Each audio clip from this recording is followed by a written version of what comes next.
Hi! అందరికీ నమస్తే. So, నేను ఫస్ట్ టైమ్ ఈ ఛానెల్ ఓపెన్ చేసినప్పుడు నా మైండ్‌లో ఒక్కటే తిరిగేది. ఎట్లనన్నా ఛానెల్‌ని ఫేమస్ చేయాలి, క్రేజ్ తీసుకురావాలి. టోటల్ తెలంగాణ, ఆంధ్రాలో one of the best channel అనిపించుకోవాలనేది ఒక టార్గెట్ ఉండే. బట్ స్లోగా నేను రియలైజ్ అయిందేందంటే, ఆ క్రేజ్, ఆహ్, ఎంటర్‌టైన్‌మెంట్ కంటే ఒక జెన్యూన్ అటెంప్ట్ చేయాలి.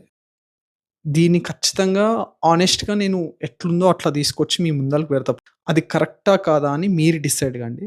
Let me know in the comment section. నేను మీ కామెంట్స్ నుంచి, మీ రివ్యూస్ నుంచి నేను ఎంతో కొంత నేర్చుకుంటా. సో, ద బెస్ట్ ఇవ్వగలుగుతా నేను నెక్స్ట్ టాపిక్‌లో. ఎవరైతే సబ్స్క్రైబ్ చేసుకురో ఇప్పటివరకి thank you so much. Ah, మీ వల్ల నేను కొంచెం ఇన్‌స్పైర్ అయితున్నా. ఇంకొన్ని టాపిక్స్ తీసుకురావచ్చు అని. సో, ఖచ్చితంగా నేను ద బెస్ట్ తీయడానికి ట్రై చేస్తున్నా. I hope you encourage me in that way. ఈరోజు టాపిక్ వచ్చేసి Delhi air pollution. Delhi air pollution ఎందుకు తీసుకున్నా అంటే, it's not about just Delhi. It's about entire India. మనం గనక దాన్ని వదిలేస్తే అది రేపు పొద్దున మన సిటీకి కూడా రావచ్చు. సో, ఎయిర్ పొల్యూషన్ ఎందుకొస్తది? దానికి మనం తీసుకోవాల్సిన బేసిక్ జాగ్రత్తలేంటి? అనేవి మనం ఈరోజు టాపిక్‌లో డిస్కస్ చేద్దాం. ఎందుకు అంటే, సీ, నాకు తెలీదా? నాకు తెలుసు అని మీరనుకోవచ్చు. కానీ ఢిల్లీలో ఎవరికీ తెలీదా? ఎయిర్ పొల్యూషన్ ఎందుకైతదో? అక్కడ చదువుకున్నోళ్ళు లేరా? అక్కడ సైంటిస్ట్‌లు లేరా? It's a capital of India. Still they fail to manage air pollution. See, నేను చెప్పేదేందంటే, ఒక్కరు చేయడం వల్ల ఏది సక్సెస్ అవ్వదు. టీమ్ వర్క్ ఉండాలి. ఖచ్చితంగా టీమ్ వర్క్ ఉంటేనే ఏదైనా అయితది. So, as a people of Hyderabad మనం ఏం జేయాలి? మన సిటీ కోసం మనం ఏం జేస్తున్నాం అనేది గూడా ఇంపార్టెంట్. రీసెంట్‌గా ఢిల్లీకి లండన్ నుంచి ఒక టెక్కీ వచ్చిండు. ల్యాండ్ అయిన ఎంబడే అతను చెప్పిన ఒకే ఒక్క స్టేట్మెంట్ ఏందంటే, leave Delhi as soon as possible. It's not livable. అంటే ఢిల్లీలో మనుషులు ఉండే సిట్యుయేషన్ లేదు. ఇక్కడ ఎలా ఉందంటే అతనికి స్మోకింగ్ చేస్తున్న ఫీలింగ్ ఉందంట. ఒక స్మోకర్ పక్కన ఉంటే ఎట్లా ఉంటదో మనకి, అట్లాంటి ఫీలింగ్ వచ్చిందంట ఢిల్లీలో అడుగుపెట్టగానే. సో, ఆ వ్యక్తి అలా అనడానికి ఒక సాలిడ్ రీజన్ ఉంది. ఏందంటే అతను లండన్‌లో ఉంటున్నాడు. అక్కడ ఎయిర్ క్వాలిటీ అనేది చాలా బావుంటది. ఇక్కడ ఢిల్లీలో ది వర్స్ట్ అని అంటారు. సో, కంపేర్ చేసుకుంటే, కంపేర్ చేస్తే చాలా దరిద్రంగా ఉంటది. బట్ కంపేర్ చేస్తే ఏక్యూఐ అని ఉంటది. ఎయిర్ క్వాలిటీ ఇండెక్స్ అని. ఏక్యూఐ ఎంత ఎక్కువుంటే అంత హజార్డస్ అని అర్థం air.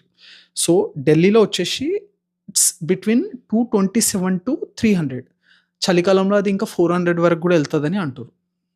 So, coming to London air quality వచ్చేసి అరౌండ్ 42. సో, కంపేర్ చేయండి. 42 ఎక్కడ?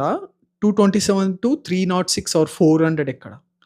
సో, అట్లాంటి క్లీన్ ఎయిర్ కండిషన్ నుంచి వచ్చిన వ్యక్తి సడెన్‌గా ఒక స్మోకర్ పక్కన కూర్చుంటే ఎలా ఉంటదో అలా అనిపించిందంట. సో, అతని తప్పేం లేదు. అది జెన్యూన్ ఆన్సర్. Genuine statement. కానీ ఇది ప్రతి ఒక్క భారతీయుడు ఆలోచించాల్సిన విషయం. మనం కాషియస్‌గా లేకపోతే రేపొద్దున మన సిటీ, మన హైదరాబాద్ కూడా అలాంటి సిట్యుయేషన్‌లో ఉంటదనేది నువ్వు నమ్మినా నమ్మకున్నా అది నిజం. సో, దానికి మనం ఏం జేయాలి? అసలు ఎందుకు అలాంటి సిట్యుయేషన్‌కి ఢిల్లీ ఎళ్ళింది? ఒకసారి అనలైజ్ చేస్తే క్విక్‌గా సో, నేను జెప్తా. సో, ఢిల్లీ కేస్‌లో ఈ ఎయిర్ అపోకలిప్స్‌కి మేజర్ రీజన్స్ వచ్చేసి 4 ఒకటి over construction. 2 crop burning. 3 heavy traffic. 4 no greenery at all. So, over construction అనేది మీకు తెలుసు. ఎంత పొల్యూషన్ జనరేట్ చేస్తదో అక్కడ ఉండే ఏరియాలో. ఇది ఢిల్లీలో టాప్‌లో ఉంది. ఇంకోటి హెవీ ట్రాఫిక్. చాలా వెహికల్స్ పర్మిషన్ లేకుండా, మెయింటెనెన్స్ లేకుండా నడిపిస్తుర్రు. So, imagine the situation. మనము పక్కన ఒక స్మోకర్‌ని పెట్టుకొని ఒక గంట సేపు ఇడిచిపెట్టేసి 2 మినిట్స్ ఉంటేనే మనకు ఊపిరాడదు. హెడ్‌ఏక్ ఒస్తది. అట్లాంటిది 24/7 ఢిల్లీ పీపుల్ ఎయిర్ పొల్యూషన్‌లో ఉంటుర్రు. అట్లాంటి సిట్యుయేషన్‌లో ఉంటుర్రు. సో, గ్రీనరీ మేనేజ్‌మెంట్‌ని, వేస్ట్ మేనేజ్‌మెంట్‌ని సిటీ డెవలప్‌మెంట్‌లో ఇన్వాల్వ్ చేయకపోతే రేపొద్దున మనం గూడా ఢిల్లీ సిట్యుయేషన్‌ని చూస్తాం. దీన్ని ఖచ్చితంగా మన గవర్నమెంట్, మన జనాలు పరిగణలోకి తీసుకొని దానికి తగ్గట్టు బిహేవ్ చేయాలి. నడుచుకోవాలి. వాటికి కావాల్సిన ప్లానింగ్ ఏదనేది ఆలోచించాలి. మనం ఎప్పుడు ఏం ఆలోచిస్తామంటే, మన మొబైల్ అప్‌గ్రేడ్ చేసుకున్నామా? మన ల్యాప్‌టాప్ అప్‌గ్రేడ్ చేసుకున్నామా? ఇలాంటి విషయాలు, ఇట్లాంటి టెక్ విషయాలు ఆలోచిస్తుంటాం గానీ, మన ఎయిర్ అప్‌గ్రేడెడ్‌గా ఉందా? లేదా? అనేది జనరల్‌గా ఆలోచించం. సీ నీకు 1,00,000 రూపీ మొబైల్ నీ హ్యాండ్‌లో ఉన్నా గానీ, ఎయిర్ క్వాలిటీ బాలేకపోతే అదెందుకు ఉపయోగపడతది చెప్పండి? ఎలాంటి రీజన్ లేకుండా ఏది జరగదు. సో, మనకు బ్యాక్‌గ్రౌండ్‌లో ఏమైతుందనేది, మన చుట్టూ ఏమైతుందనేది ఖచ్చితంగా గమనించాలి. మన చుట్టూ ఉన్న వాతావరణం ఎలా ఉంది? అది రేపు పొద్దున ఎలా అవుతుంది? ఇవి ఖచ్చితంగా మన మైండ్‌కి, మన దృష్టికి రావాల్సిందే.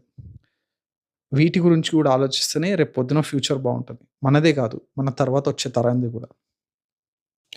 So, wherever you are, either it is Hyderabad or Bengaluru or Delhi, spread awareness. Stay safe. Be healthy. ఈ టాపిక్ మీకు యూజ్‌ఫుల్ అనిపిస్తే షేర్ చేయండి, లైక్ చేయండి, కామెంట్ చేయండి.